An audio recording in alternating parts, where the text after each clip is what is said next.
அது ஒரு விடுமுறை நாள், அது ஒரு பகுதி. விடுமுறை நாள் என்று சொல்வது அது ஒரு பக்கமாக இருந்தாலும், நம்ம அன்றைக்கு தடவை சில நேரங்களில் இந்த மாதிரி விடுமுறை வரும்பொழுது ஒரு சில காரியங்கள் வரும்பொழுது நம்ம மாற்றி அமைப்பது உண்டு. அன்றைக்கு இருக்காது, பைபிள் ஸ்டடி இருக்காது, ஜெப கூட்டங்கள், மார்னிங் ப்ரேயர் இருக்காதுன்னு. அப்போ திடீர்னு நமக்குள்ளாக மனசில் வரும், இந்த வாரம் தான் நான் ஜாயின் பண்ணலான்னு நினச்சேன், எல்லாம் ப்ரிப்பேர் பண்ணினேன் வரதுக்கு, ஆனால் இந்த வாரம் பார்த்து பைபிள் ஸ்டடி இல்லைன்ட்டாங்க. ஸோ மார்னிங் ப்ரேயர் நான் ஆயத்தப்படுத்திட்டேன் அப்படின்னு நீங்கள் நினைக்கலாம். நல்லது, அப்படி நினைப்பது நல்லது தான். ஆனால் சில நேரங்களில் இது ஏன் நாங்கள் மாற்றி அமைக்கிற நீங்கள் சபைகளில் நீங்கள் நினைக்கலாம், ஏன் அப்படி திடீர்னு லீவு வந்துட்டால் மாற்றிடுறாங்க அப்படின்னு. வேறு எதுவும் கிடையாது. பாருங்கள், பள்ளிக்கூடத்துக்கு போனாங்கன்னா வீட்டுக்கு வந்த பிறகு வீட்டுக்கு போட்டவங்க பிள்ளைங்களுக்கு ஹோம்ஒர்க் கொடுப்பாங்க. பிள்ளைங்களுக்கு ஹோம்ஒர்க் கொடுப்பாங்க, அதை போய் வீட்டில் போய் செஞ்சுட்டு வரணும் அப்படின்னு. அப்போ நீங்கள் நினைக்கலாம், ஏன் வீட்டில் ஹோம்ஒர்க் கொடுக்குறாங்க, பேசாமல் அதுக்கு ஸ்கூல்லே செஞ்சிடலாமே அப்படின்னு. ஒருத்தர்கிட்ட கேட்டாங்களாம், நான் கொடுத்த வேலை ஹோம்ஒர்க்கு வீட்டு வேலையை நீ செஞ்சுட்டு வந்துட்டியா அப்படின்னு. அப்போ அந்த வாத்தியார்ட்ட சொன்னான்னா, இஸ் இட் அட் ஹோம் அப்படின்னா. எங்கடா பாடம் இருக்குன்னு, இது வீட்டில் இருக்கு அப்படின்னு. ஏன் நீ எடுத்துகிட்டு வரலன்னு. அது வீட்டு பாடம் தானே, நம்ம வீட்டில் தானே வச்சுருக்கணும் அப்படின்னா. வீட்டு பாடம் கொடுக்கறது பயிற்சிக்காக, அதை ப்ராக்டிஸ் பண்ணுறதுக்காக. ஸோ அந்த மாதிரி நம்ம சொன்னால் நம்ம கொடுக்கறது, நம்ம சபையில் ஒரு ப்ரோக்ராம் வைக்கிறோம், பைபிள் ஸ்டடி வைக்கிறோம், ப்ரேயர் மீட்டிங் வைக்கிறோம், அது தொடர்ச்சியாக நம்ம செய்துக்கிட்டு இருக்கிறோம்.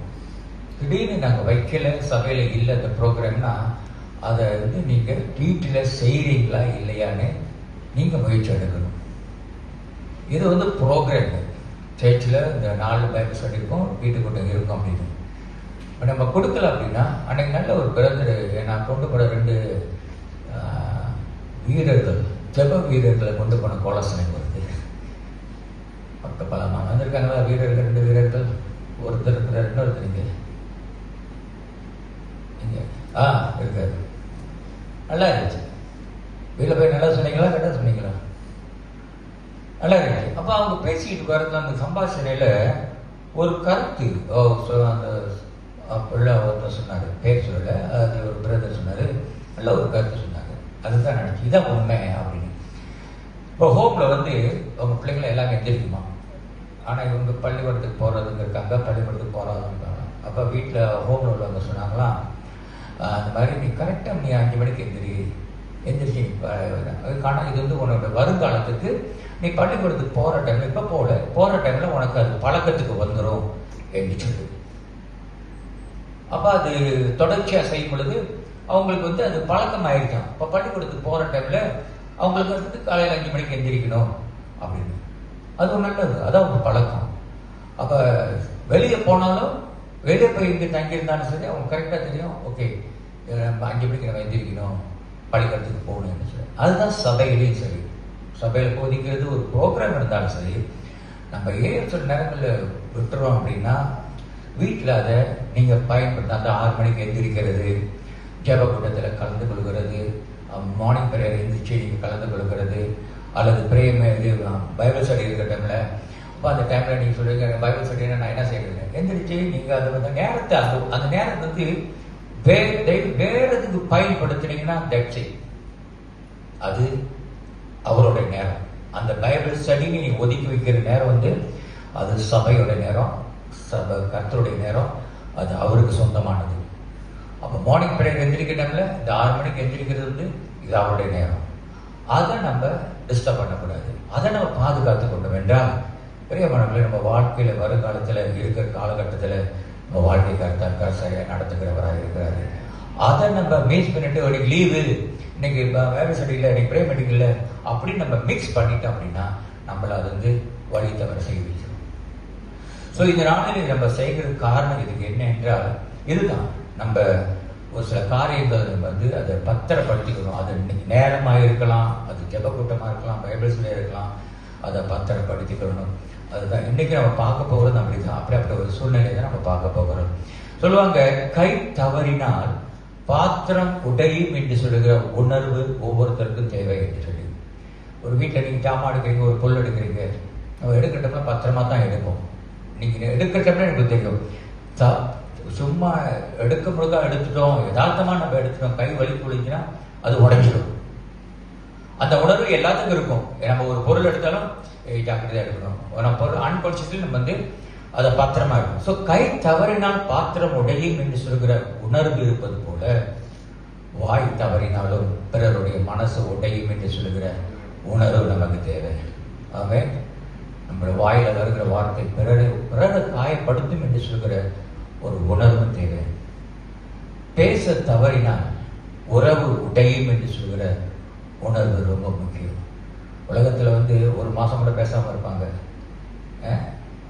நீங்கள் பக்கத்தில் மனைவிகிட்ட பேசுறீங்க, தங்கச்சிக்கிட்ட பேசுறீங்க, விட்டுருங்க. ஆனால் நான் சொல்றது தேவனிடத்தில் பேச நம்ம தவறிட்டா நம்ம உறவு உடைக்கிறதுக்கு வாய்ப்பு இருக்குது, துண்டிக்கிறதுக்கு வாய்ப்பு இருக்கிறது. அதான் ஒருத்தர் சொல்லுகிறார், if you don't pray every day or you don't pray, start your life in the prayer. நீ ஜெபத்தில் ஆரம்பிக்கல, அல்லது அந்த நாளை நீ ஜெபத்தில் நீ இது கர்த்தர்கிட்ட ஒப்பு கொடுத்து அந்த நாளை நீ ஆரம்பிக்கலன்னா, simply you are telling that I don't need you, I don't need your help, I don't need your guide. எனக்கு நீங்க தேவையில்லை, எனக்கு உங்க உதவி தேவையில்லை, எனக்கு உங்களுடைய வழி நடத்த எனக்கு தேவையில்லை அப்படின்னு நம்ம அன்கான்சியஸ்லி செய்யறதுனால தான் நம்ம அந்த ஜெபத்தை ஆரம்பமே நம்ம வாழ்க்கையை கர்த்தர்கிட்ட ஒப்பு கொடுக்க மாட்டேன். ஏன்னா எனக்கு தேவையில்லை, எனக்கு தெரியும் இந்த ஒரு வாரம் நான் அப்படி கடந்து போயிடுவேன். பள்ளிக்கூடத்துக்கு பிள்ளைகள் 1st ஸ்டாண்டர்ட் 6 வரைக்கும் போகிற டைம்ல பிள்ளைங்க வந்து அப்பா அம்மாவை எதிர்பார்ப்பாங்க. அப்பா அம்மாவும் பிள்ளைகள் ரொம்ப கவனம் போய்கொண்டு ஸ்கூலில் போட்டு விடுவாங்க. 6ஆம் வரைக்கும் தான். அந்த பொம்மான போகிற பிறகு பிள்ளைங்க தானா சொல்லும், நீங்க வராதீங்க, நான் போயிடுவேன், கூட்டாளிங்க வெயிட் பண்ணுவான், நான் போயிடுறேன், நீங்க வராதீங்க அப்படின்வாங்க. ஏன்னா அந்த 6 வயசு வரைக்கும் அதுதான் நம்மளுடைய பலனும் பலவீனமும். என்னோட சபர்னஸ்ட் கிண்ட காடலே எங்கள்கிட்ட சொல்லிடுச்சு, வராதீங்க என்றுச்சு. கிண்ட காடை 4 வயசு படிக்கட்டும்னு அது சொல்லிடுச்சு, நீங்க வராதீங்க அப்படின்னு. ஒரு சிலர் பிள்ளைங்கள் கிண்ட காடை போகிற டைம்ல அழுவாங்க, அதெல்லாம் வந்து எடுப்பாடு. ஆனால் அந்த ஸ்டாண்டர்ட் ஃபார்ம் 1 போகிற டைம்ல நீங்க பாருங்களேன், பிள்ளைங்களை நீங்க சொல்ல மாட்டாங்க, நீ வராம இருந்தா நல்லது. ஏன்டா கேட்டு வரைய, சரி காடியில் ஏற்றிட்டு போறியா, சரி ஏற்றிட்டு விட்டுட்டு, சரி இறங்கி போக வேண்டியது தானே, கீழே இறங்கி கேட்டுக்கிட்டு வந்து அப்படின்னு நினைப்பீங்க தானே. நினைக்க மாட்டீங்க. ஓ அப்பா அம்மா கிளாஸ் வரைக்கும் வரணும்னு நினைப்பீங்களோ? ஓகே, இல்லை, இது வந்து பொது கருத்து, இது உலகத்துல மனித சுபாவத்துடைய ஒரு கருத்து. அப்ப நம்ம என்ன செய்யறோம்னா, நம்மளோட வாழ்க்கை நம்ம நல்லா ஆராய்ச்சி பார்க்கணும். நமக்கு நாளை நம்ம ஆராதிக்கலைன்னா நமக்கு தேற்றவாளன் இருக்கிறார், நமக்கு உதவியாளர் இருக்கிறாரு. இந்த உலகத்துல 2 பகுதி இருக்குது, ஒன்னு தேவனை அறிந்தவர்கள், ஒன்னு தேவனை அறியாதவர்கள். நல்லா நீங்க கவனிச்சுன்னா, தேவனை அறியாதவர்கள் செய்கிற சில காரியங்கள் நம் கிறிஸ்துவருக்கு ரொம்ப கற்றுக்கொள்ள வேண்டிய ஒரு காரியம் இருக்கிறது. அவர் பாருங்க, அவங்க ஜெபிக்கோ பிரேயருக்கு போற டைம்ல அவங்க அந்த நேரத்தை 10 நிமிஷமா இருந்தாலும் அந்த ரூமுக்கு போய் அந்த இடத்துல போய் நின்று என்ன சொல்றாங்களோ அது அவங்களோட விருப்பம். வர டைம்ல ஒரு முத்திரையோடு வருவாங்க, நான் முடிச்சுட்டு வந்துட்டேன். அப்பா அவன் கேட்குற டைம்ல, ஓ அந்த வெள்ளை வச்சிருக்கான், அப்பா அவன் ஜெபி ப்ரே பண்ணிட்டு தான் வரான் அப்படின்னு. ஆனா கிறிஸ்தவர்கள் ரொம்ப கிறிஸ்தவர்கள் அப்படி இல்லை. அவங்க எப்படி திரும்ப ப்ரே பண்ணுவாங்க, சட்டை போட்டுக்கிட்டு, பசியாகிட்டு ப்ரே பண்ணிட்டு, சாக்ஸை போட்டுக்கிட்டு, நடந்துக்கிட்டு, காடி ஓட்டிக்கிட்டு, டிராஃபிக் ஜாம்ல. தான் நம்மளுடைய கரெக்ட். நம்ம அவ்வளவு அலட்சியமா எடுத்துக்கிறோம். நம்ம ஒரு டைம் எடுத்து 10 நிமிஷமாலும் முத்தம் ப்ரே பண்றது கிடையாது. ஒரு 10 நிமிஷம் எடுத்து அந்த 10 நிமிஷத்துல முத்த போல முழு இதயத்தோடு முழு சிந்தனையோடு அந்த 10 நிமிஷத்தை நீங்க செய்வது ரொம்ப குறைவு. அப்படியே எந்திரிக்க வேண்டியது, அப்படியே சொல்லிட்டு அப்படியே போயிட வேண்டியது. என்ன ப்ரே பண்ணல, நான் காடி போட்டேன், டிராஃபிக் ஜாம் வருதுல, அப்போ சும்மா தான் இருப்பேன், அப்போ நான் ப்ரே பண்ணிக்கிறேன். இதுதான் நம்மளுடைய இது. அப்ப பேச நம்ம சரியான ஒரு பேச்சு தேவனிடத்தில் நம்ம வைக்கல அப்படின்னா நம்மளோட அந்த நான் துண்டிக்கப்படுகிறது. சில நேரத்தில் நம்ம நினைப்பது, நாம் கவனமா போறதுனாலதான், முக்கியமா கர்த்தருடைய பிள்ளைகளுக்கு நாம் கவனமா போறதுனாலதான், ஞானமா காடி ஓட்டுறதுனாலதான், ஞானமா போயிட்டு வர்றதுனாலதான், பத்திரமா நான் சென்று வர்றதுனாலதான் எனக்கு பாதுகாப்பு கிடைக்கிறது. கிடையவே கிடையாது. அது மகாபெரிய கிருபை, தேவன் நம்ம மேல வைத்திருக்கிற கிருபை தான் நமக்கு பாதுகாப்பு not what your intelligence, not your smartness. You get a protection. It is by God's grace. கர்த்தருடைய கரம் மட்டும் நம்ம மேல இல்லைன்னா இஸ்ரவேல் காக்கிறவர் தூங்குவது கிடையாது, உறங்குவது கிடையாது. அப்ப நம்ம போயிட்டு வர டைம்லாம் நம்மள அறியாம உலகத்துல காடி பார்த்து தான் நம்ம ஓட்டணும். ஆனா ஆவிக்குரிய மண்டபத்துல பொல்லாத ஆவிகள், ஆபத்துகள், கஷ்டங்கள், எதிர்ப்புகள், பல ரீதியில் நடக்கிற சம்பவங்களை நம்மள அதிலிருந்து நம்மளை காப்ப ஒவ்வொரு நாளும் போக்களையும் வரத்திலையும் கருத்தை காப்பாங்க. ஆரம்பிக்கும் பொழுதே கத்த வேண்டவே எனக்கு தெரியும், இந்த நாள் உன் கருத்துல ஒப்பு வைக்கிறேன், நீ வழிநடத்துங்க. அப்ப பரிசுத்தாவே நமக்கு துணையாக இருக்கிறவர், தேற்றவாக நம்ம கொடுக்கை நிலையிலே வருகிறவராக இருக்கிறார். அப்ப எவ்ரி டே அதை மிஸ் பண்ணிட்டு ஒரு நாள் தான் அந்த நாள் எனக்கு தேவையில்லை. 2 நாள் மிஸ் பண்ணிட்டியா, அப்புறம் ஒரு வாரம் சென்ற பிறகு நம்ம நினைப்போம், நான் கீதா நான் எல்லாம் கரெக்டா இருக்குது, நீங்க வராதீங்க அப்படின்னு சொல்றது. ஸோ நம்மளுடைய லைஃப் பேச நம்முடைய தேவனுடைய இருக்கிற உறவு கொஞ்சம் கொஞ்சமா ஆற்று போய் அடுத்து தேவனுடைய கீழ்ப்படிதல் தவறினால் நம்ம வாழ்க்கையே உடைஞ்சிடும், நம்மளுடைய எதிர்காலம் சின்ன பண்ண முடியும். நம்முடைய தேவனுடைய கீழ்ப்படிதல் அவரால் தான் எதிர்பார்க்கிறார். வேதம் சொல்லுகிறது வழிகளை பாட்டிலும் கீழ்ப்படிதலை மேலே இருந்துச்சு. ஸோ நம்மளுடைய எதிர்காலம் எதில் இருக்கு அப்படின்னா, நம்முடைய வாழ்க்கை நல்ல வாழ்க்கை எதில் இருக்குன்னா தேவனை வைக்கிற கீழ்ப்படிதல், த ஒபீடியன்ஸ். இன்னைக்கு அவங்க மத்தியில் நான் பேச போகிற காரியம் அதுதான். எடுத்துக்கொள்ள ஒரு 2 நாளாகும் புத்தகத்தை 6ஆம் அதிகாரம், 2 Chronicles chapter 6. 2 நாளாகவும் 6ஆம் அதிகாரத்தை திருப்பிக் கொள்ளுங்கள். இதிலிருந்து ஆரம்பித்து ஒரு சில ஆலோசனைகள் இந்த நாளிலே கர்த்தர் நமக்கு இந்த ஞாயிற்றுக்கிழமை ஆராதனையை கர்த்தர் கொடுப்பாராக. 2 நாளாகமா 6ஆம் அதிகாரம் chapter 6. 6ஆம் அதிகாரத்தில் 4வது வசனத்தை நம்ம வாசிக்கணும். நல்ல தொட்டை மண்ணி அடிக்கிற மாதிரி வாசிக்கணும். குன்னு அவன் சொன்னது, இஸ்ரவேலின் தேவனாகிய கர்த்தருக்கு ஸ்தோத்திரம். அவரின் தகப்பனாகிய தாவீதுக்கு தன்னுடைய வாக்கினால் சொன்னதை அவருடைய கரத்தினால் நிறைவேற்றுவார். இதாவே இயேசுவின் நாமத்தினால் ஆண்டவரே இந்த காலையில் உன் சமூகத்தில் ஒப்பு வைக்கிறோம். நீ சொன்னதை உன் கரம் நிறைவேற்றும். நீ பேசின வார்த்தைகள் உன்னுடைய கரம் ஆண்டவரை பூர்த்தி செய்யும். உன்னுடைய வாக்கு தத்தம், நீ சொன்ன வாக்கு தத்தம் உன்னுடைய கரம் செய்து முடிக்கும். நீ கொடுத்த தீர்க்க தரிசனம் உன்னுடைய கரம் அதை நிறைவேற்றும் ஆண்டவரே. அப்ப அந்த வார்த்தையின் பிரகாரம் வந்திருக்கிற ஒவ்வொருத்தையும் கர்த்தனை ஆசீர்வதியும். கர்த்தாவே எது சொல்லுகிறியோ அதை நீ செய்வேன், எதை சொல்லாம இருக்கிறியோ அதை நீ செய்ய மாட்டேன். கர்த்தாவை நன்றி செலுத்துகிறோம், ஒப்பு வைக்கிறோம். வசனத்து பிரகாரம் கர்த்தாவை இன்னைக்கு மத்திய மாலையில் வந்திருக்கிற ஒவ்வொரு பிள்ளைகளையும் கர்த்தர் நீ சரியாய் வழி நடத்தி உன்னுடைய ஆசீர்வாதத்தை பெற்றுக்கொள்ள இந்த இருக்கிற 6 மாதத்தில் ஆண்டவர் அற்புதங்களும் அடையாளங்களும் அதிசயங்களும் கர்த்தர் காண செய்வீராக. ஒப்பு வைத்து பரிசுத்தாவியானவர் எங்களோடு துணையாக இருந்து எங்களுக்கு போதித்து எங்களுக்கு விளங்கும்படியாக கூட ஒப்பு வைத்து ஜெபிக்கிறோம் இயேசுவின் நாமத்தில் பிதாவே, ஆமென். அவர் சொல்லப்படுகிறது தாவீதுக்கு அவர் சொல்லுகிறார், அவர் சொன்னது இஸ்ரவேல் சோதரன் என் தகப்பனாகிய சாலமோன் சொல்கிறார். என் தகப்பனாகிய தாவீதுக்கு, இது சாலமோன் மகன் தான். தாவீது சொன்னதை சொல்றாரு, எங்க அப்பாவுக்கு அவர் ஆண்டவர் என்ன சொன்னாரோ அதை அவருடைய கரம் நிறைவேற்றினது, நிறைவேற்றும் என்று சொல்லி நம்ம லாஜிக்கா நம்ம சிந்தித்து பார்த்தோம்னா ஆண்டவருக்கு கரத்தை நம்ம பார்க்க முடியாது. ஆனா அந்த ஆலயங்களை கட்டும் பொழுது, ஆலயத்தை குறித்து அவன் கட்டும் பொழுது அவன் எல்லாம் மனுஷனை வச்சுதான் கட்டினான். மனிதர்களை தான் எல்லாத்துக்கும் ஒவ்வொரு மனிதர் கூட்டாந்தாங்க, என்னென்ன எப்படி கட்டணும், என்ன மாதிரி கட்டணும், அதெல்லாம் மனுஷனை வைத்துதான். ஆனா அவன் சொல்லுகிற வார்த்தை சரீரப்பிரகமான காரியம் கிடையாது. ஆனா அவன் சொல்லுகிற வார்த்தை என் தகப்பனாகிய தாவீதுக்கு தம்முடைய வாக்கினால் சொன்னதை நீ என்ன சொன்னீரோ.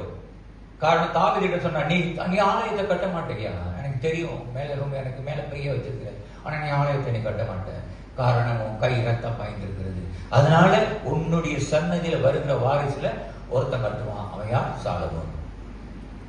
அப்ப இவன் சொல்லுகிறான், அப்பா சொன்ன எங்க அப்பா கிட்ட சொன்னாரு, ஆனா இன்னைக்கு கர்த்தர் இந்த ஆலயத்தை கட்டி முடிக்கிறார் என்று சொல்லி பிரியமானவர்களே, அவர் எதை சொல்லுகிறாரோ அவர் செய்து முடிக்கிறவர். ஆபிரகாமுக்கு சொன்னார், வாக்குத்தத்தம் கொடுத்தார், தேசத்தின் தந்தையாய் மாற்றுவேன் என்று சொல்லி அதை அப்படியே செய்தார். மோசே கிட்ட சொன்னார், உன்னை இஸ்ரவேல் ஜனங்களை விடுதலை செய்கிற ஒரு பாத்திரமாக பயன்படுத்துவேன் என்று சொல்லி அதை அப்படியே செய்து முடித்தார். ஆடி மேய்ச்சல் அண்ணன் டேவிட் அரசனாக்கினார். அரசனாக்குவேன் என்று சொன்னார், அப்படியே அரசனாக்கினார். ஏன்? அடிமையாய் வந்த அண்ணன் தானியேல் வந்தார், அடிமையாய் வந்தார். ஆனா அதிபதியாய் மாற்றுவேன் என்று சொன்னாரு. அதே போல அதிபதியாக கர்த்தர் நம்ம வாயினால எதை சொல்லுகிறாரோ அது அவருடைய கரம் செய்யும் என்று வேதத்தில் நாம் பார்க்கிறோம். அதைத்தான் நாட்களில் கர்த்தர் நமக்கு செய்ய போகிறார். நம்முடைய வாழ்க்கை தரத்தை உயர்த்துவதும் கீழே கொண்டு வருவதும் தேவனுடைய கரத்துல மாத்திரம்தான் இருக்கிறது. அல்லேலூயா. அவர் தான் மேலே தூக்குவார், அவர் தான் கீழே இறக்குவார். நம்ம நினைப்போம், இதனால தான் நான் மேல வந்துட்டேன். நெவர். அவர் உயர்த்துகிறவரும் கசப்பான வாழ்க்கையை இனிமையாய் மாற்றுகிறவரும் அவரே தான். கஷ்டமான வாழ்க்கையை சுலபமாய் மாற்றி கொடுக்கிறோம் அவர் தான். அது மாத்திரம் முடிந்தது என்று நினைத்த வாழ்க்கையை துவக்கி வைக்கிறது அவர் தான். லாசரஸ் வாழ்க்கை முடிந்தது என்று நினைச்சான், ஆனா அந்த சமுதாயத்தில் கர்த்தர் துவக்கி வைத்தார். அவர் தான் சொல்லுகிறார், நான் எதை சொன்னேன் உங்களுக்கு அதை நான் செய்வேன். என்ன தீர்க்க தரிசனம் சொன்னாரோ அது அவருடைய கரம் செய்து முடிக்கும். நம்ம மாமிஸ்டர் பார்ப்போம், அவருடைய கரம் எப்படி செய்யணும் இல்லை, கர்த்தர் மனுஷனை கொண்டுதான் செய்வார். அது உண்மை. ஏதாவது ஒரு கரத்தை, உதாரணத்துக்கு நான் சொல்ல, எப்படி அவருடைய கரம் வேலை செய்யணும். அப்படியே பாம்பை மிதிக்கிற மாதிரி ஓடி வர்றதுல என்னது, நீ வரதுல பாம்பு ஓடிக்கும் போது அவருடைய கரம் என்று சொல்லும் பொழுது இது யாருடைய கரம்? உங்களுடைய நம்ம பார்வையில கல்வி நம்ம பரமேஸ்வருடைய மகன். ஆனா அவரு கரம் என்று சொல்றது, இந்த கரத்தை கொடுத்து இந்த கரத்தை அவர் கரம் பிடிச்சு அவர் தான் செய்யறது. கேள்வியினுடைய கரம் செய்யறது கிடையாது. நம்ம மனுஷனோட கணத்துல பார்க்கிறோம். இந்த கரம் தான், அதான் தாவீது சொல்லுகிறார், இந்த கரத்தை ஆலயத்தை கட்டினது தேவன் என்று சொல்லி. ஆனா நீங்க உண்மையா பார்க்கும் பொழுது, தேங்க்யூ, உண்மையா பார்க்கும் பொழுது அவர் பல ஜனங்களை கூட்டு வந்து தான் ஆலயத்தை கட்டினார். அவன் அதெல்லாம் பார்த்து மனுஷனை பத்தி சொல்லல, ஆலயத்தை அவர் எங்க அப்பா கிட்ட சொன்னாரு, அவர் அதை கட்டிட்டாரு என்று சொல்லி. இன்றைக்கு கர்த்தர் கொடுத்த பிள்ளைகள், உங்களுடைய தலைமத்தில் நான் பேச போகிற ஒரு காரியமாப்பட்டது, physical obedience, spiritual obedience and physical obedience. சரீர பிரகமான கீழ்ப்படிதல், ஆவிக்குரிய கீழ்ப்படிதல். Physical obedience and spiritual obedience. Physical obedience நம்ம சரீரத்துல கீழ்ப்படிக்கிறதுனால நம்ம ஆவிக்குரிய ரீதியில கீழ்ப்படித்தோம் என்று நினைக்க கூடாது. இப்ப இங்க உட்கார்ந்து இருக்கிறீங்க, எல்லாம் சரீரமா உட்கார்ந்து இருக்கிறீங்க. எத்தனை பேர் ஆவியில தேவனுடைய சட்டத்திட்டத்துக்கு நம்ம கீழ்ப்படித்து நம்ம செயல்படுகிறோம்? கை தூக்கிறீங்க, ஒண்ணு சொல்லாதீங்க, உங்களுக்கு தான் தெரியும். ஆனா உட்கார்ந்து இருக்கிறோம், ஒரு குடும்பமாய் உட்கார்ந்து இருக்கிறோம், ஒரு குடும்பமா உட்கார்ந்து கேட்டுக்கொண்டு இருக்கோம். எத்தனை பேருடைய சிந்தனை சிதறி போகிறது? எத்தனை பேருடைய சிந்தனை பரலோகம் போய்கிட்டு எட்டிக்கிட்டு நிற்குது? எத்தனை சிந்தனை எப்ப முடியும்னு நினைக்கிறீங்க? எத்தனை பேருடைய சிந்தனை நம்ம அப்படியே அதை எதிர்பார்த்து கொண்டு, கர்த்தரோட வார்த்தை எதிர்பார்த்து கொண்டு இருக்கிறோம். எப்படி உங்களுக்கு தான் தெரியும். சோ இன்னைக்கு நான் பார்க்க போகிற காரியம் spiritual. God will see spiritual obedience rather than physical obedience. ஆவிக்குரிய கீழ்ப்படுதல் தான் ஆண்டவர் பார்க்கிறாருடைய சரீரமான ஒபீடியன்ஸ், சரீரமான கீழ்ப்படிதல், சரீரமான காரியங்களை பார்க்கிறது உலகம். இப்ப நீ பள்ளிக்கூடத்துக்கு போறது, வீட்டுக்கு போறது, நல்ல பேர் ஸ்கூலுக்கு போயிட்டு வீட்டுக்கு வர்றது, வேலைக்கு போயிட்டு வீட்டுக்கு வந்துடுறது, வேலைக்கு போயிட்டு எங்கேயும் சுத்தாம கரெக்டா வீட்டுக்கு வர்றது, இதை பார்க்கறது மனுஷன் பார்க்கறான். ஓ நல்ல பிள்ளை வேலைக்கு போகுது, நல்லபடியா வீட்டுக்கு வருது, நல்லபடியா வேலை முடிஞ்சோன்னா வேற எங்கேயும் போகாது, நேரா வீட்டுக்கு வந்துடும், இது நல்ல பிள்ளை அப்படின்னு உலகத்துல தான். ஆனா ஆண்டவர் அதை பார்க்க மாட்டாரு. நம்முடைய ஆவிக்குரிய ஆத்மாவை பார்க்கிறவராக இருக்கிறது. எவ்வளவு காரியம் நம்ம உண்மையாக இருக்கிறோம் போறோம் என்று சொல்லி அதுதான் நீங்க பார்க்க போகிறோம். God wants us to be wholehearted. கர்த்தர் எது செய்தாலும் அவர் எதிர்பார்க்கிறது மொழி திடீர்னு செய்யும். இந்த அரைக்குறையமா செய்யாத, வெளிப்படுத்தல் புத்தகத்தில் போடப்பட்டிருக்கிறது, நீ தவறு செய்ய உனக்கு அந்த ஆசமா இருக்கு, கெட்டது மேல ஆசை இருக்கா, கோ மேக்சிமம் முடிச்சிட்டியா, எல்லாம் உனக்கு திருப்தி ஆயிட்டியா, ஐய பத்தி இதுவா, நான் உன்னை ஏற்றுக்கொள்ளுகிறேன். அப்படிதான் கர்த்தரை ஏற்றுக்கொள்ளுவார். பாதியிலாம் ஏற்றுக்கொள்ளுகிறார். பாதியிலாம் நம்மள சொல்லிக்கிறது தான். வரைய முழுமையா வந்தது, வரலையா ஓகே, இனி எவ்வளவு ஆசை இருக்குது உனக்கு, உலகத்துல ஆசை இருக்குது, அதை போய் செய்து நல்லா திருப்தி ஆக்கிட்டு அப்புறமா ஏற்றி சொல்லி. அதனால தான் வேதம் சொல்லுகிறது, நம்மளும் எப்ப பார்த்தாலும் சொல்லுவோம், கர்த்தர் ஆராதிக்கும் முறை இருக்கு, முழு சிந்தனையோடு, முழு பலத்தோடு, முழு ஆத்மாவோடு நீ தேவனை ஆராதிக்கணும். அப்ப கர்த்தர் அது முழுமையை பார்க்கிற வரணும். பாதி பாதி பாதி இங்க பாதி இங்க ஆராதிக்கிற பாதி, அப்புறம் நம்மளுடைய உணர்வுகள். God doesn't want division. கர்த்தர் சேவை செய்யறதுனா ஒண்ணு, கர்த்தருக்கு செய்கிறது. சோ அதனால நம்ம இந்த மாணவர்கள் மத்தியானம் பார்க்க போகிறோம். அவுட்வர்ட் நம்மளுடைய கலாச்சாரத்தில் கீழ்ப்படுகிறதுனால நீங்க ஆவிக்குரிய ரீதியில கீழ்ப்படுகிறது மட்டும் நினைக்கக்கூடாது. இப்ப நம்ம ஆலயத்துக்கு வருது கலாச்சாரம், ஞாயிற்றுக்கிழமை கலாச்சாரம், பைபிள் ஸ்டடி வருவது கலாச்சாரம், ஜெப கூட்டத்துக்கு கொள்வது கலாச்சாரம். அதான் முதல்ல சொன்னேன், இதெல்லாம் செய்துட்டு திடீர்னு லீவ் போட்ட பிறகு நீங்க அதை மிக்ஸ் பண்ணிட்டு அந்த இது வந்து கர்த்தருக்கு நீ பயன்படுத்தலன்னா நம்ம கலாச்சார ஜெப கூட்டத்தில் தான் கலந்து கொள்கிறோம், கலாச்சார பிரியை கட்டிதான் தான் கலந்து கொள்கிறோம். பிகாஸ் அவர் கொடுத்த அந்த நாளை வந்து நம்ம வேற எதுக்கு பயன்படுத்துகிறோம், வேற காரியத்துக்கு. அதை நம்ம இந்த ஒரு மணி நேரம் ஆண்டவருடையது, இது கர்த்தருக்கு நான் ஒதுக்கி ஒவ்வொரு புதன்கிழமை பைபிள் ஸ்டடியில 8:30 to 9:30 மணிக்கோ அல்லது 8:00 to 10 மணி வரைக்கும் நான் கர்த்தருக்கு கொடுக்கப்பட்டது. இதை டிஸ்டர்ப் பண்ணக்கூடாது. அதேதான் இந்த தசம் பாக நம்ம கொடுக்கறது.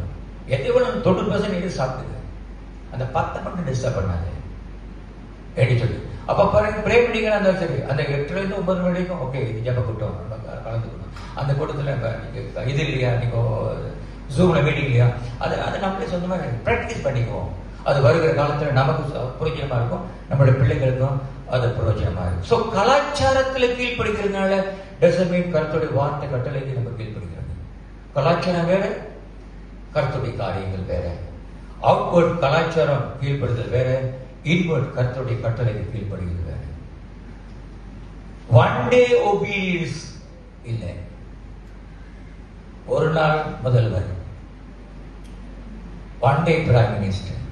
நம்மளோட Tun Sambanthan one day prime minister இருந்தார் ஒரு காலத்தில். ஒரு நாளைக்கு மட்டும் அவர் பிரைம் மினிஸ்டரா இருந்தார். தொண்டரசாக்கு வெளியே போனதுனால ஒரு நாள் கீழ்படி, ஞாயிற்றுக்கிழமை மட்டும் கீழ்படியதில்லை, ஞாயிற்றுக்கிழமை ஆராதனைக்கு மட்டும் கீழ்படியதில்லை. பாடப்படுது அது 6 days. அடுத்த நாள் என்ன செய்யணும், அடுத்து முடிந்த பிறகு ஞாயிற்றுக்கிழமை சேர்ந்து முடிந்த பிறகு என்ன செய்ய போறோம், பாடப்பட்ட நம்ம வாழ்க்கை முழுவதும். ஸோ இந்த கலாச்சாரத்தில் இதை பற்றி எப்படி இதில் நம்ம சரிந்து விழுகிறோம், எப்படி ஜாக்கிரதையாக இருக்கும் என்று தான் இன்னைக்கு நம்ம பார்க்க போகிறோம். ஹவ் இட் இஸ் நல்ல பாதுகாப்பாக நடக்கிறது, எப்படி நம்ம ஆவிக்குரிய ரீதிய கலாச்சார பிசிக்கலையும் எப்படி எப்படி எதுல நம்ம வழி தவறி போகிறோம், எப்படி நம்ம ஆவிக்குரிய ரீதின்னு சொல்றோம், ஆனா வழி தவறி போயிடுறோமே. இப்போ ஒரு நாள் இப்போ கலாச்சாரத்தில் வந்து ஓகே, ஞாயிற்றுக்கிழமை உட்கார்ந்து இருக்கிறோம், கேட்கிற செய்தி எல்லாம் கேட்டுக்கிட்டு இருக்கிறோம். அப்ப முடிந்து போன பிறகு ஏன் அது நம்மள பின்னால வர மாட்டேங்குது, ஏன் அது நமக்குள்ளாக வர மாட்டேங்குது, வெளியே போனோம்னா திருப்பி மறுபடியும் வேற காரியத்தை நம்ம செய்கிறோம், ஏன் இந்த மைண்ட்ல நிக்க மாட்டேங்குது, ஏன் இந்த காரியம் நடக்க மாட்டேங்குது. நல்ல ஒரு உதாரணம் வேதத்தில் இருக்கிறது. இதுதான் இன்னைக்கு நம்ம பார்க்க போகிறது. அதனால தான் அந்த தலைப்பாகப்பட்டது physical obedience doesn't mean you are spiritually obeying, but God looking for spiritual obedience rather than physical obedience. அதான் சவுல்கிட்ட சாமுவேல் சொன்னார், பலிகளை காட்டிலும் கீழ்ப்படிதல் ரொம்ப முக்கியமா அப்படின்னு. ஸோ இன்னைக்கு நம்ம பார்க்க போகிற அந்த தலைப்பின் பிரகாரம் கருத்தர் நம்ம அவருடைய கரத்தினால் ஒரு காரியத்தை செய்யணும்னா அவர் எதிர்பார்க்கிறது ஆவிக்குரிய தேவன் பார்க்கிற ஒரு கீழ்ப்படிதல். அதை தான் இன்னைக்கு நம்ம சீக்கிரமாக ஒரு ஆலோசனையாக இன்னைக்கு நம்ம பார்க்க போகிறோம். எடுத்துக்கொள்வோம் 2 சாமுவேல் புத்தகத்தை. 2 சாமுவேல் புத்தகம் 12ஆம் அதிகாரம்.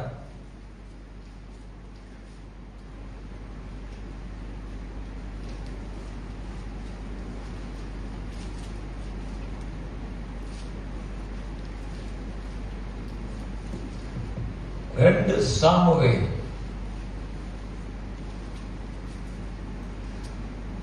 12 12ஆம் அதிகாரம் chapter 12. 12ஆம் அதிகாரத்தில் ஒரு 3 வசனத்தை நம்ம பார்க்க போகிறோம். ஒரு 3 ஆலோசனைகளுக்காக. இதுல நம்ம பார்க்க போகிற காரியம் அதுதான். வேற யாரும் கிடையாது. இதுல மைய பொருளாக இருக்கிற நம்முடைய அண்ணன் தாவீது எப்படி ஆடு வைத்தவன் அரசனா ஆக்கினாரோ, அவன் அரசனா வருகிற வரைக்கும் நீங்க பாத்தீங்கன்னா வேதத்துல அவன் அரசரா ராஜா ஆகுற வரைக்கும் நல்ல கீழ்ப்படித்தவனாக இருந்தான். ஒரு ராஜாவுக்கு யுத்தத்துல வெற்றி பெற்றவன், அவன் தேசத்தை சம்பாதித்தான். கர்த்தர் அவன் அந்த அளவுக்கு உயர்ந்த ஒரு ராஜ்யதீகத்தை, ஒரு ஸ்தானத்தை கர்த்தர் கொடுத்தார். நல்ல உயர்வை கொடுத்தார். கர்த்தர் நல்ல குடும்பத்தை கொடுத்தார். நல்ல வாழ்க்கை, அவன் எதிர்பார்க்காத வாழ்க்கை. ஆடு மேய்க்கிறவனுக்கு ஒரு அரண்மனையில வீடு கிடைச்சுன்னா அவன் எவ்வளவு சந்தோஷமா இருந்திருப்பான். அப்படியே அவட ஒரு வாழ்க்கையை கொடுத்தார். அதே தாவீது அவன் கீழ்படுகிற வரைக்கும் ஆவிக்குரிய ரீதியில, சரீர ரீதியிலையும் ஆவிக்குரிய ரீதியிலும் அவன் கீழ்படுகிற வரைக்கும் அவனுடைய தரம் உயர்ந்து கொண்டே போனது. அவனுடைய செல்வாக்கு உயர்ந்து கொண்டே போனது. அவனுடைய தேசம் உயர்ந்து கொண்டே போனது. அவனுடைய பெயர் புகழ் உயர்ந்து கொண்டே போனது. அதனால்தான் ஆண்டவர் சொல்கிறாரு, ஆண்டவர் தாவீதை பார்த்து சொன்னாரு, என் இதயத்துக்கு ஏற்ற மனுஷன். அந்த வார்த்தை சொல்லுகிற வரைக்கும் அவன் அவ்வளவு அருமையான ஒரு மனுஷனாக இருந்தான். அதனால்தான் சங்கீதங்களை நிறைய எழுதியிருக்கிறார் தாவீது. அப்படியாப்பட்ட ஒரு மனுஷன் வெளியரங்கமாய் சமுதாயத்துல அவன் வெளியரங்கமா மக்கள் பார்க்கறதுக்கு ஒரு கீழ்ப்படிந்த ஒரு அழகான ஒரு சாட்சி மகனாக ஆடு மேய்த்தவன ஒரு அரசனா வைத்திருக்கிறார் ஆண்டவர் என்றார். அப்ப நம்மளாம் படித்தவன்லாம் கருத்து எப்படி இருப்பார் என்று சொல்லுகிறேன். அப்படிப்பட்ட ஒரு எதிர்பார்ப்பு பார்க்கிற இஸ்ரவேல் ஜனத்தில் மத்தியில தாவீதை அந்த அளவுக்கு கொண்டு வந்தார். அந்த அண்ணன் தம்பிமார்கள் எல்லாம் அவனை பொறாமையா பார்க்கிற அளவுக்கு, ஜனமே அவனை பொறாமையா பார்க்கிற அளவுக்கு, எதிராளிகளை சாதனமா உண்டு பண்ண உதவி செய்தவனே எதிராளியா மாறினான். சவுளை எதிராளியா மாறினான். அந்த அளவுக்கு கர்த்தர் அவனை கொண்டு வந்தார். என்பர் அவன் சரீரத்தில் கீழ்ப்படிந்ததும் ஆவிக்குரிய ரெண்டும் சமமாய் போகும் பொழுது அதுல ஒண்ணு அவன் குறைஞ்சான், கீழே விழுந்தான். அப்ப அது குறைவுக்கு கீழே விழுகிறதுக்கு காரணம் என்ன? நமக்கு தெரிந்ததெல்லாம் அவன் நமக்கு இந்த கதை தெரியும். 12ஆம் அதிகாரத்தில் பார்த்தீங்கன்னா ஏன் தாவீது கீழே விழுந்தானா, பிகாஸ் ஆஃப் ஊமன். அதானே, அப்படிதானே பார்ப்போம் நம்ம கதையில ஓமன் பேசிப்பா, அது பெருசு இல்லை, அது அல்ல, அதை விட மேல இன்னும்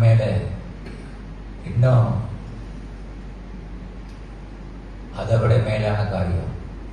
இது மனுஷன் பார்க்கிற காரியம், சமுதாயத்தில் பார்த்த காரியம். பிகாஸ் ஆஃப் பெட்ஷிபா அவன் சரிஞ்சு விழுந்தாங்க. இல்லை, ஆண்டவர் பார்த்தது அதை விட வேற. அதான் இன்னைக்கு பார்க்க போகிறோம்.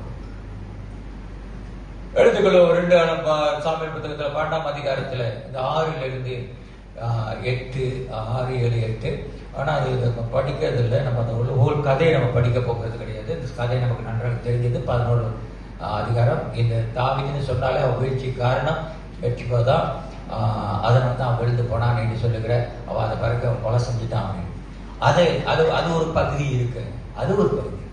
அதோட மேலான காரியத்தை நீங்க நம்ம பார்க்க போகிறோம், வாசிப்போம். இதான் நல்லா இந்த கைடன்ஸ் வச்சுக்கோங்க. Physical obedience, spiritual obedience is better than physical obedience. ஆவிக்குரிய கீழ்ப்படிதல் தான் முக்கியம், சரீர கீழ்ப்படிதலை காட்டிலும். சரீர கீழ்ப்படிதலை போல நம்ம செஞ்சுட்டு வந்துடலாம். ஆனா தேவன் அதை பார்க்க மாட்டாரு. ஆவிக்குரிய ரீதியை நம்ம பார்த்து நம்மளை ஆசீர்வதிக்கிறவராக இருக்கிறாரு. ஓகே, 2 சாமுவேல் புத்தகத்தில் 12ஆம் அதிகாரம் 8வது வசனம் அல்ல 7வது வசனத்தை வாசிப்போம். 7வது வசனம்.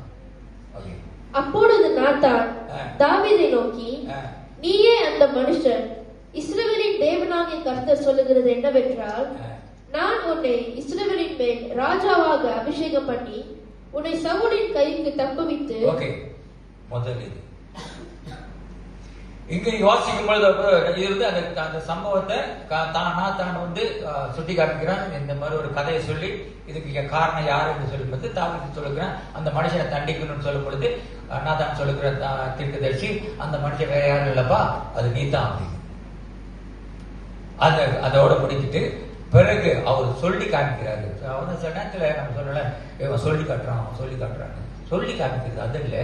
ஆனா ஆண்டவர் சொல்லி உணர்த்துக்கிறார். நீ இப்படி உனக்கு நான் செஞ்சேன், நல்லா கேளுங்க, இப்படி நான் செஞ்சேன், இப்படி எனக்கு செஞ்சிட்டிய. அதான் அதோடைய கருப்பொருள். எப்படி செஞ்சாரு, எப்படி அவன் செஞ்சிட்டான். ஓகே, 1வது 7வது வசனம் சொல்லுகிறது, கர்த்தர் சொல்லுகிறது, உன்னை இஸ்ரவேல் மேல் எப்படி செஞ்சாரா, ராஜாவாக அபிஷேகம் பண்ணினேன். உன்னை இஸ்ரவேலுக்கு ராஜாவாக அபிஷேகம் பண்ண. நீ ஆஃப்டர் ஆல் ஆடு மேய்க்கிறவன்,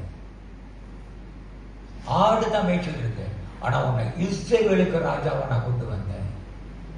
அவர் சொல்றாரு, உன்னை நான் இஸ்ரவேலுக்கு, அப்படின்னா அவருடைய கரம் நான் கொண்டு, அவர் கீழே இருக்கல, என்னுடைய கரம் ஒண்ணு வந்து இஸ்ரவேலுக்கு ராஜாவாக்கினது.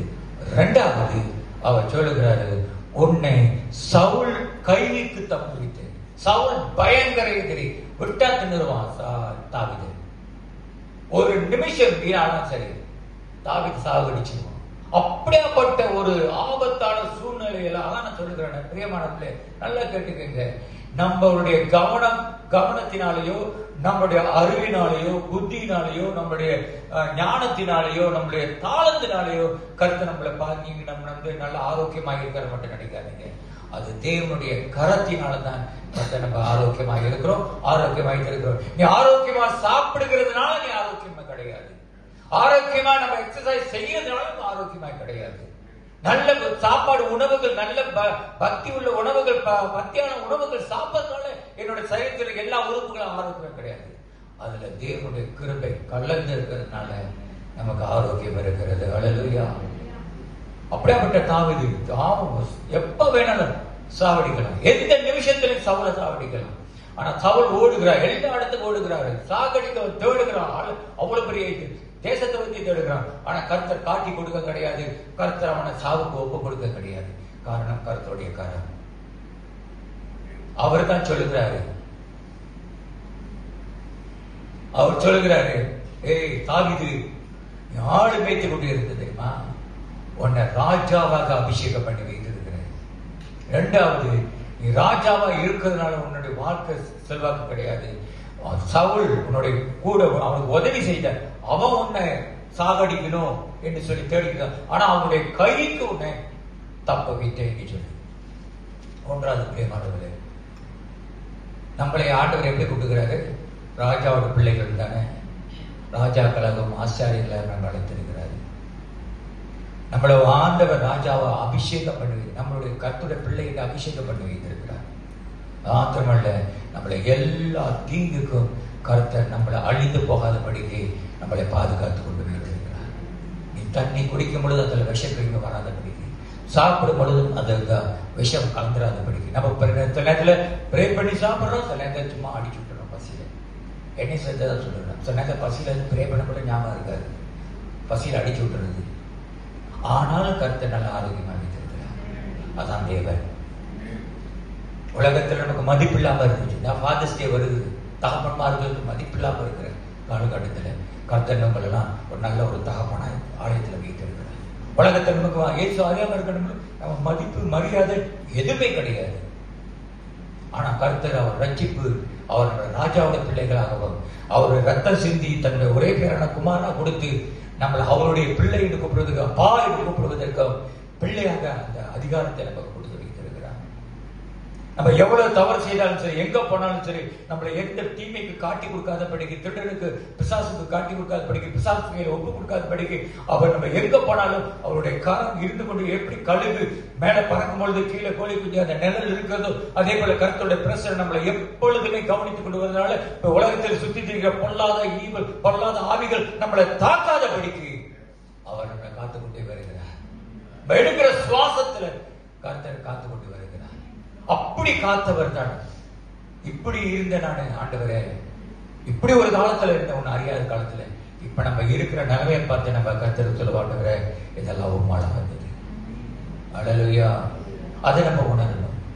அதான் கீழ்ப்படிதல். நம்ம ரட்சிக்கப்பட்ட பிறகு, இயேசு அறிந்த பிறகு கீழ்ப்படித்தோம். சரீரம் மாத்திரமல்ல, ஆவிக்குரியதில் நம்ம கீழ்ப்படித்து தான் ஆலயத்துக்கு வந்தோம். அதன் பிறகு கர்த்தர் சொல்லுகிற காரியத்தை நம்ம கீழ்ப்படியதுனாலதான் ஆலயத்தில் வந்து நம்ம கற்றுக்கொண்டு நம்ம ஞானஸ்தானம் எடுத்தோம். ஏன்னா நமக்கு எனக்கு இந்த ஆண்டவர், அவரோட வேற யாரும் கிடையாது, எனக்கு செத்தன பரலோகம் எனக்கு சொந்தமா இருக்கிறது என்று சொல்லி அதுக்கு நம்ம சரீரம் கீழ்ப்படிந்தது, நம்முடைய ஆவியை கீழ்ப்படியதுனாலதான் ஞானஸ்தானத்துக்கு நம்ம ஒப்பு கொடுத்தோம். அது முடிஞ்ச பிறகு கர்த்தர் நமக்கு இந்த ஞானஸ்தானம் கொடுத்து நம்ம வளர்த்து கர்த்தர் நம்மளை ஆசீர்வாதமா ஒவ்வொரு நாளும் நம்ம பாதுகாத்து தொடர்ந்து நம்ம நடத்தி கொண்டு வருகிறார். அவருடைய நம்ம கீழ்ப்படிக்கும் பொழுதெல்லாம் கர்த்தர் நமக்கு நன்மை செய்து கொண்டு வருகிறவராக இருக்கிறார். அதான் ஒரு பக்தன் சொல்லுகிறார், நன்மை நம்ம சரீரத்திலிருந்து நம்ம வாழ்க்கையிலிருந்து ஒரு நன்மை வருதுன்னா அது உன்னுடையதல்ல, அது கர்த்தருடையது. ஏதாவது ஒரு தீமை நம்ம சரீரம் மூளை வெளியாகுதுன்னா அது கர்த்தருடைய அல்ல, அது நம்மளுடையது. அதான் பேதுரு ஒரு வாட்டி வந்து ஆண்டவர் கேட்கிறாரு, எல்லாம் என்ன சொல்றாங்க என்னை பத்தி அப்படின்னு. ஒவ்வொருத்தரும் சொல்லுகிறான், நீ தீர்க்கதரிசி சொல்றாங்க, நீ மோசே என்று சொல்லுகிறார்கள், எலையா என்று சொல்லுகிறார்கள். அவன் அதெல்லாம் சொல்லிட்டு அது பரவாயில்ல, நீ என்ன சொல்ற, நீ என்ன சொல்ற? பேதுரு சொல்லுகிறான், ஆண்டவர் நீ கிறிஸ்து என்று சொல்லி. ஆண்டவர் உடனே சொன்னாரு, மறு நிமிடமே சொன்னாரு, அது நீ இல்லை, ஏன்னா அது நீ சொல்லல,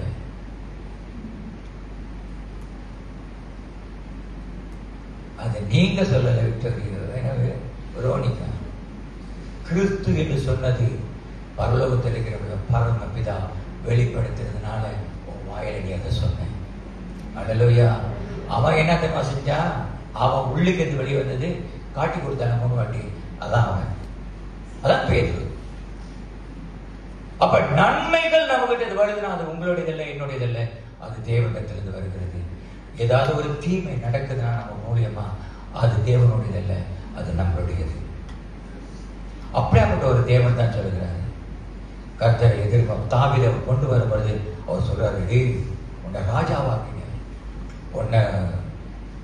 உனக்கு உயர்த்தி அபிஷேகம் பண்ணி வைத்திருக்கிறேன் என்று சொல்ல. இது வரைக்கும் கர்த்தர் அவனோட பிசிக்கல் ஒபீடியன்ஸை அவன் ஞாபகப்படுத்துகிறார். இதுவரைக்கும் நீ இருக்குது சரீரத்தில் கீழ்ப்படிந்த, ஆவியின் கீழ்ப்படிந்த, உன்னை ராஜா வரைக்கும் கொண்டு வந்தனா இல்லையா, அபிஷேகம் பண்ணணும் இல்லையா, உன்னை இதுவரைக்கும் உன்னை வந்து எல்லா தீங்களும் காத்து கொண்டு தானே.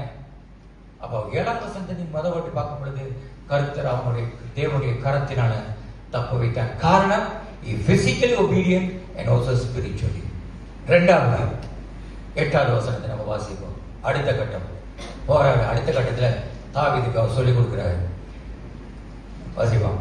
உன் ஆண்டவனுடைய வீட்டை உனக்கு கொடுத்து, உன் ஆண்டவனுடைய ஸ்திரீகளையும் உன் மடியிலே தந்து, இஸ்ரவேல் வம்சத்தையும் யூதா வம்சத்தையும் உனக்கு கையளித்தேன்.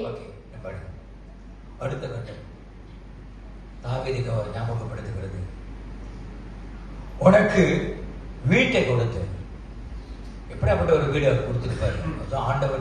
ஆண்டவனுடைய வீட்டை உனக்கு கொடுத்தேன். 2வது அவர் சொல்றாரு, உனக்கு ஆண்டோட மனைவி அவன் கொடுத்தேன். 3வது நீங்க பாத்தீங்கன்னா மனைவிகளையும் உன் மடியில தந்து இஸ்ரவேல் வம்சத்தையும் யூதா வம்சத்தாரையும் உனக்கு கையெழுத்து. நம்முடைய சன்னதி வாரிசு இதெல்லாம் உனக்கு கொடுத்தேன். எப்ப தாவீது தேவனுக்கு கீழ்ப்படியும் பொழுது, சரீரத்துல சிந்தனையில ஆத்மா ஆவில கீழ்ப்படியும் போது அவர் கொடுத்தது சொல்றாரு, உனக்கு வீட்டை கொடுத்தேன், நல்ல ஒரு மனைவியை கொடுத்தேன், வம்ச வாரிசை கொடுத்தேன்.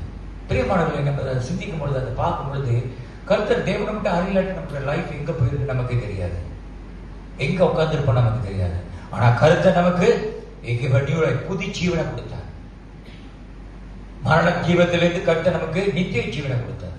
ஒரு நல்ல குடும்பத்தை கொடுத்தார். நமக்கு எல்லாம் ஒரு நல்ல ஒரு குடும்பம், சபை. உலகத்துல குடும்பம் இருக்கோ தெரியும், நமக்கு ஒரு சபையில் ஒரு குடும்பம் இருக்கா இல்லையா, ஒன்று சேருமா இல்லையா? இந்த ஒரு குடும்பம் இருக்குது, பரலோகத்தில் இன்னொரு குடும்பம் இருக்குது. அப்ப நமக்கு ஒரு புதிய வாழ்க்கையை கொடுத்தவர், புதிய குடும்பத்தை கொடுத்தார். புதிய குடும்பங்களை நமக்கு ஒவ்வொருத்தருக்கும் புதிய எதிர்காலம் வைத்திருக்கிறார்.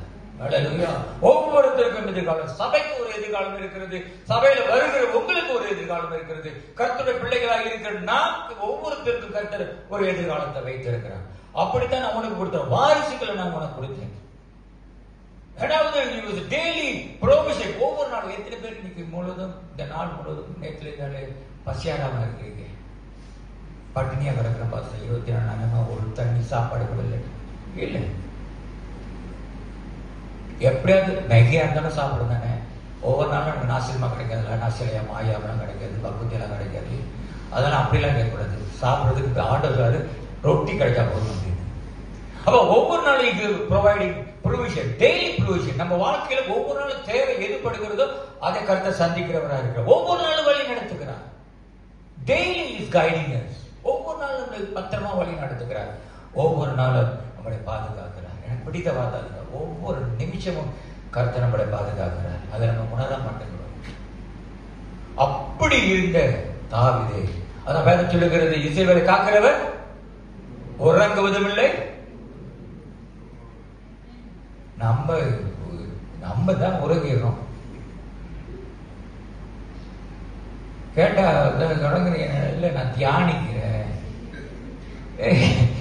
தியானிக்கிறதுக்கு நீங்க வீட்டுல உட்காந்து தியானி. சபையில உன்னை தியானிக்க சொல்லல, சபையில உன்னை கேட்க சொல்லுது. இங்க வந்து மெடிடேஷன்லாம் போயிடக்கூடாது. ஓகே, பிசிக்கல் இஸ்ரவேலை காக்கிறவர் அப்படி சொல்லுகிறார். அவ்வளவு அருமையா தாவீதை பாராட்டுகிறார். இப்படிலாம் நான் செஞ்சேன். காரணம் பிகாஸ் நீ பிசிக்கலி, நீ சரீரத்தில் நீ கீழ்படித்த, ஆவிக்குரியத்தில் நீ கீழ்படித்ததுனால உனக்கு ஒரு நல்ல மனைவி, வீடு கொடுத்தேன், மனைவியை கொடுத்தேன், வம்சங்களை கொடுத்தேன். ஆனா இப்படி செஞ்சிட்டே.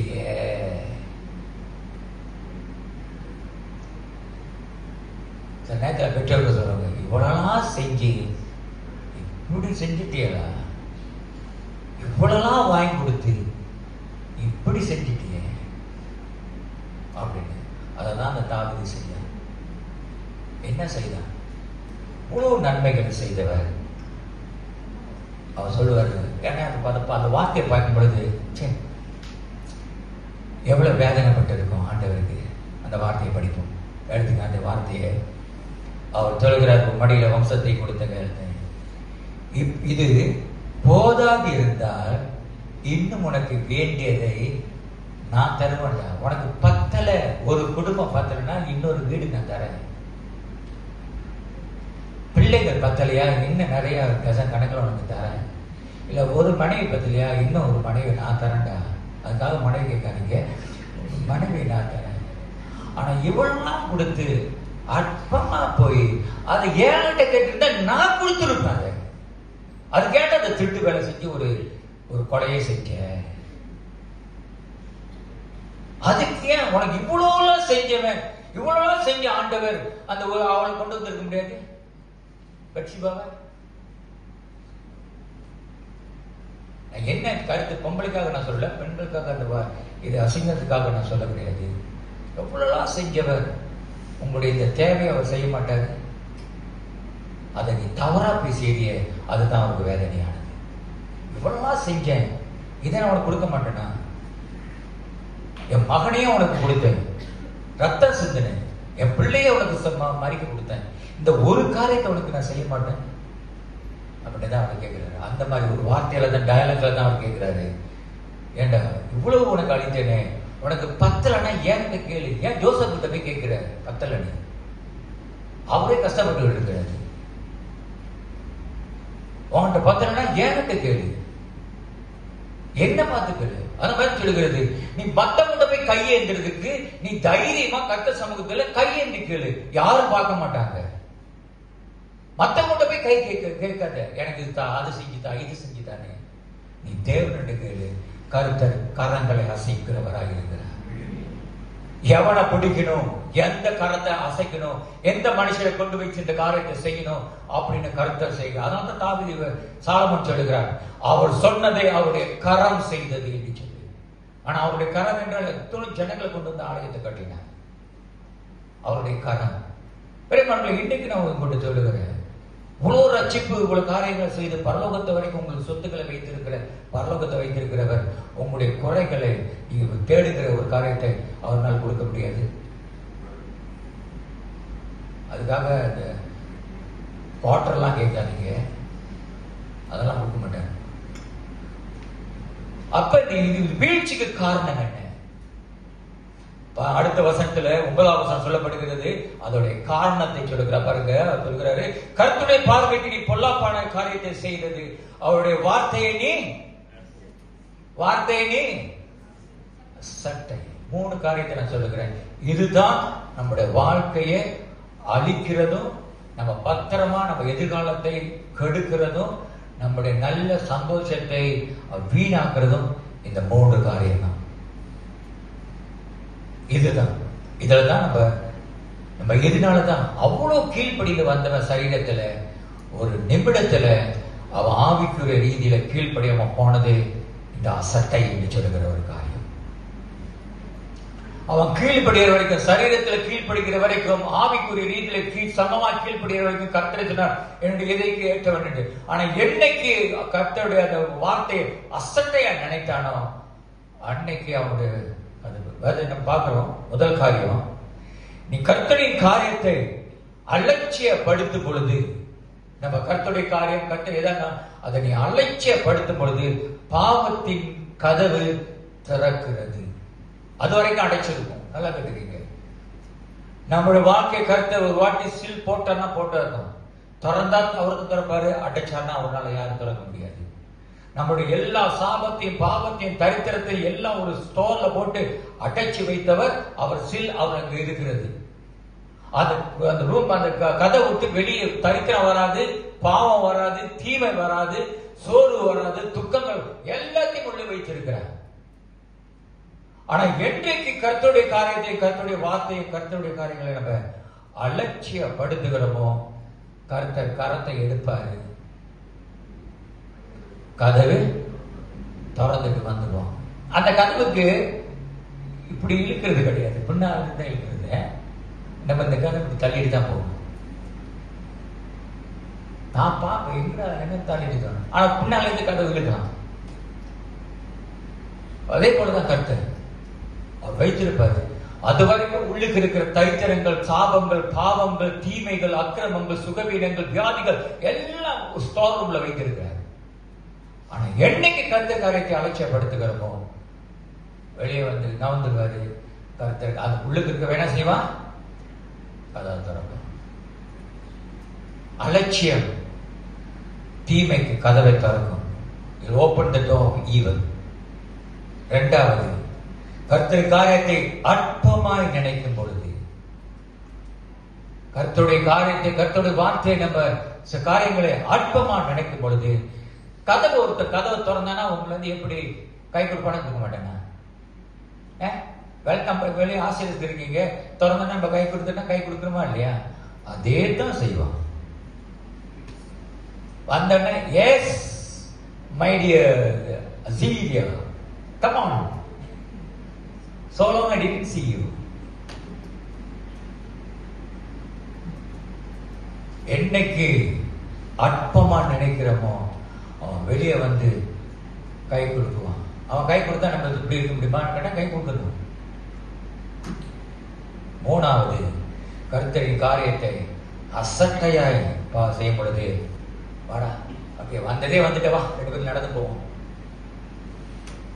இதுதான் தாவீதுக்கு நடந்தது. நாட் பெட்ஷிபா. பெட்ஷிபா ஒரு பகுதி இருக்கு. ஆனா அவனுக்கு வந்தது தேவனுடைய காரியத்தை அவன் அசட்டையா நினைக்காம இருந்தானா நிச்சயமா கர்த்தர் விட்டு கொடுத்திருக்க மாட்டான். தீமை அவனுடைய கீழ்ப்படிக்கு படியாத காரணமே அவன் அலட்சியமா நினைத்ததுனால, அசட்டையா நினைத்ததுனால, அற்பமா நினைத்ததுனால கர்த்தர் கரத்தை எடுத்தாரு. அவன் பாவத்தில் விழுந்தான். பாவத்தை விழுந்து மாத்திரமல்ல, அவன் கொலையே செய்தான். பிரியமானவர்களே, இன்றைக்கும் சரி, ஆண்டவர் வேதனை சில நேரங்களில் நான் இவ்வளவுலாம் செய்தேன், நீ அதை போய் அதுதானே, அதுக்காக தான் நீ போய் சொன்னியா, அதுக்காக தான் ஏமாத்தினியா, அதுக்காக தட்டி அது ஏன் கேள்றா, இவ்வளவு செய்யவான் செய்ய மாட்டேன் எப்படி நினைக்க நினைச்சு பிறகு பெற்றோர்களாக இருக்கிற நம்ம அவ்வளவு காசு எல்லாம் போட்டு குடும்பத்துக்காக எல்லாம் செஞ்சுட்டு கடைசியில் அது ஒரு முட்டாயை போய் கடையில் திருடுனா எப்படி இருக்கும்? இவ்வளோ ஆயிரக்கணக்கான காசை இபிஎஃப்லாம் போட்டு உன்னை படிக்க வச்சு இந்த ஒரு முட்டை இந்த லாலிபாப் உன்னால வாங்கி தரப்பட அது இடம் திருடுற கடையில் போனா அதை திருடிய மாட்டிக்கிட்டே இருக்க. நமக்கு எப்படி வேதனையா இருக்கும்? அதே போலதான் ஆண்டவரும், உனக்கு இவ்வளவு செய்தேன், இவ்வளவு செய்து உனக்கு பத்திரமா நான் வைத்திருக்கிறேன், கடைசியில இந்த அற்பமான அலுப்பத்தனத்தை போய் நீ செஞ்சுட்டிய, ஏன்ட்டு கேட்டிருந்தா நான் கொடுத்துருப்பேன். உனக்கு என்ன 2வது முன்னாடி தானே வேணும்? ஓகே, நான் கொடுத்துருக்கிறேன். கேட்டுறாதீங்க, பாஸ்டர் சொல்லிட்டாரு 2வது முன்னாடி கேட்க சொல்லி. 2வது முன்னாடி என்ன பெண்கள்னா என்னது? நமக்கு வேண்டிய கம்ஃபர்ட், நமக்கு வேண்டிய ஆசக்தி, நம்ம ஒரு ஆறுதல் சொல்றதுக்கு, அது நம்ம சரீரத்தை கொஞ்சம் கம்ஃபர்ட் பண்றதுக்கு, திருப்தி ஆக்குறதுக்கு, அதுதான் உதவியாளராக இருக்கணும். அப்படின்னு அதை செஞ்சுட்டீங்க. இவ்வளவு செய்தது நான் இப்படி செய்ய மாட்டேனா? பிரியமானவர்களே, இன்னைக்கு உங்களுடைய குறைகள் என்ன? என்ன குறை? என்ன குறை நீங்க ஒரு எதிர்பார்த்தீங்க? கர்த்தர் ஒரு நாள் அப்படி அடிக்கிட்டு வந்தவர். நீங்க நினைக்கிற குறை, நீங்க நினைக்கிற ஒரு காரியம் நடக்காம இருக்கிறது, அதை செய்யாம விட்டுருவாரா? என்ன கடந்தல்லையா? ஏன்ட்ட கேட்டுறாங்க. அவர் வந்து சொன்னாரு, பாஸ்டர் கனவுல நீங்க தான் வந்தீங்க, எனக்கு கடனை நீங்க தான் கட்டி வைக்கணும். ஏய், நல்லா இருக்குடாப்பா கதை. என் முகத்தை கண்டாரு. ஏன் என் முகத்தை கண்டாரு? நீங்க தான் எனக்கு உதவி செய்யலாம் அப்படின்னு. அதனால நான் சொல்றேன், என்கிட்ட கேளுன்னா ஆண்டவர்கிட்ட கேளுங்கன்னு சொல்றேன். அதுல என்ன தொல்லை? எது தொல்லப்படுது? ஓகே, கடன் தொல்லையா? ஏன்ட்ட கேளுடா. எவ்வளவுடா கேடு? பரலோகத்தை வச்சிருக்கிறேன் நான். ஏன்ட்ட தொல்லை இல்ல. உனக்கு ஒரு கல்யாணம் வேணுமா? போய் கல்யாணம் பண்ணலான்னு பார்க்க அன்னைக்கு ஒரு கல்யாணம் போயிருந்தேன். நம்மளாம் அது வந்து மாஸ்டர், ஹெட் மாஸ்டர் நான் அதுலலாம். அந்த மாதிரி இதெல்லாம் நம்ம பழகினது. கல்யாணத்துல வந்து இவர் ஒவ்வொரு தூணா நிக்கிறாரு. நான் பார்த்து இவன் ஏன்டா ஒவ்வொரு தூணா நிக்கிறான்? இந்த தூண்ல நிக்கிறான், அப்புறம் பாக்குறான் அந்த தூண் இப்படி நிக்கிறான், அப்புறம் பாக்குறது. நான் அம்மாட்ட கேட்டேன், ஏங்க நினைக்கிறேன் பாக்குறான் பாருங்க, ஏதாவது ஒரு நல்ல பொண்ணு கிடைக்குமா? அது தேவனை அறியாத காலத்துல எந்த கூட்டத்துக்கு போனாலும் வேற எதுவும் தேட மாட்டாங்க. அந்த ஆண்கள் பொண்ணை தான் பார்ப்போம், அது உண்மை. அதே போல பொம்பளைங்களும் அப்படிதான் வருவாங்க, எவனாச்சும் பார்ப்பானா அப்படின்னு. இல்லாட்டி என்னது கொடுத்துருக்கீங்க, என்னதுக்கு மேக்கப் பண்றீங்க? ஓகே, கல்யாணமா? கல்யாணத்துக்கு பொண்ணு வேணுமா? மாப்பிள்ளை வேணுமா? பொண்ணு மாப்பிள்ளை வேணுமா? ஏன்ட்டு ஆண்டவர்கிட்ட கேள்வி. ஆண்டவரே, வயசாயிடுச்சு, குத்திட்டு போகுது, எனக்கு ஒரு நல்ல ஒரு ஆணப்பா, ஒரு பெண்ணை பாருங்க. அவரு கொடுத்தாருன்னா பெஸ்ட் கொடுப்பாரு. அல்லேலூயா, தி பெஸ்ட் அவர் கொடுப்பாரு. இல்ல வேலையா? வேலை சரியான ஒரு ஸ்டேபிளான வேலை இல்லையா? கேளுங்க சார் அவர்கிட்ட. இல்ல வீடா? நல்ல ஒரு வீடு வேணும். இல்ல சுகமா? சரீரத்தை சுகவீனமா இருக்கிற ஒரு சுகம் வேணுமா? அல்லது குழந்தையா? எதா இருந்தாலும் சரி, தேவனிடத்தில் அவர் சொல்றாரு, என்கிட்ட கேளு. ஆளுங்கிட்ட போய் கேட்டு, அன்னைக்கு இன்னைக்கு ஞாயிற்றுக்கிழமை பால் செலவுல ப்ரே பண்ணிட்டு எல்லாம் இதெல்லாம் செஞ்சுட்டு ப்ரே பண்ணிட்டு வர வந்து என்கிட்ட வந்து சொல்றாங்க, அதான் பாஸ்டர் நான் போய் எங்க அம்மா கிட்ட போய் கேட்டேன், அம்மா சொல்லிட்டாங்க நானே இதன் போல தோற போறேன், என்கிட்ட வந்து கேட்கறியே அப்படின்னு. அவங்கள தவறு இல்லை, அவங்களே கஷ்டத்துல போறாங்க, அவங்ககிட்ட நீ போய் கேட்டா அவங்க அதை தான் சொல்லுவாங்க. ஆனா நம்ம நீ கேட்க வேண்டியது இப்பதானே சொன்ன, நீ ஆண்டவருடைய கேளு, அவரு வாசல்களை கர்த்தர் திறந்து விடுகிறார். அல்லேலூயா, அவரிடத்தை கேளு. அது ஏன் கேட்க மாட்டேங்கிறோம் என்றால், இப்ப கர்த்தருடைய வார்த்தையை அசட்டை பண்ணுகிறது. 2வது கர்த்தருடைய வார்த்தையை அற்பமாய் நடக்குது. இதெல்லாம் நடக்குமா? இன்னொரு கர்த்தருடைய வார்த்தையை நாம் அலட்சியமாய் விட்டுறது. அது என்ன செய்யுது என்றால், நம்முடைய எண்ணங்கள், விசுவாசங்கள், நம்பிக்கையை திசை திருப்பி விட்டு வேறொன்று மேல நம்பிக்கை கொண்டு போகிறது. தேவனுடைய அதுதான் தாவீது செய்தார்.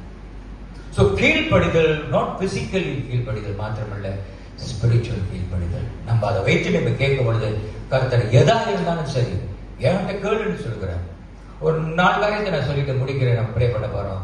God inviting us to call you. அதாவது ஒரு ஆண்டவர் சொல்றாரு, நான் உன்னை அழைத்தது என்ன கால் பண்ணு. நமக்கு சீக்கிரமா சொல்லுவோம். எரேமியா புத்தகத்துல 33 சொல்லுகிறது, ஆபத்து நாட்கள் என்ன நோக்கி கூப்பிடுன்னு. அது நம்ம அப்படிதான் சொல்றோம். ஆபத்து நாள் எந்த நிமிஷமும் ஃபர்ஸ்ட் பயாரிட்டி அல்லது ஃபர்ஸ்ட் பெர்ஃபார்மன்ஸ் வந்து நீ கர்த்தருக்கு தான். எது கேட்கினாலும் வேற எங்கேயும் கேட்காத, முதல்ல ஆண்டவர்கிட்ட நீ கேட்க.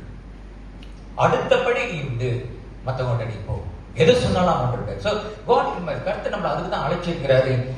என்ன கூப்பிடுப்பா. பக்கத்து வீட்டுக்காரன, மாமனோ, மச்சானோ, உறவினர், நண்பர்களை அவரை கூப்பிட்டு கேட்காது. ஏன்கிட்ட முதலாவது கேளு.